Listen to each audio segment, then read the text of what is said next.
இடத்தில் நான் அசந்து போய்விட்டேன். எழுத்து என்பது மொழியின் உபரி என்று சொல்கிறார். அதை சிந்திக்கிறதுக்கே நான் 1 மணி நேரம் ஆச்சு. அப்படியே நிப்பாட்டிட்டேன். அப்போ இந்த மனுஷன் என்னென்னத்தை பற்றியெல்லாம் ஒவ்வொரு கருத்துக்கு பின்னாடி இவருடைய விசாலமான ஒரு புரிதலை, புதிய புரிதலை கொடுக்கிறார். பேராசிரியர் தர்மராஜ் அவர்கள் என்ன வருவித்துக் கொள்கிறார் என்றால், இந்த சூப்பர் ஆர்கானிக்லேயும் ஒரு சூப்பர் தன்மை இருக்கிறது. அதுதான் ஜல்லிக்கட்டு என்று சொல்லக்கூடிய கிளர்ச்சி எனும் சூழ்ச்சி.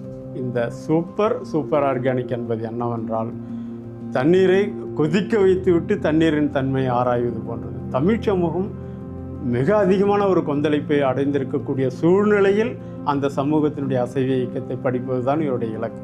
இந்த பண்பாடும் சமூகமும் ஒரு சூப்பர் ஆர்கானிக்காக, அதீத உயிரியாக, இயல்பான உயிரி கிடையாது, ஒரு சூப்பர் ஆர்கானிக்காக இருக்கக்கூடிய நிலையில் அதனுடைய கொந்தளிப்பு தன்மை என்பது அதிலிருந்தும் ஒரு பிரத்யேகமான ஒரு வடிவம். அதி கொந்தளிப்பான விஷயங்கள் என்று இவர் எடுத்துக்கொள்வதுதான் இந்த ஜல்லிக்கட்டு.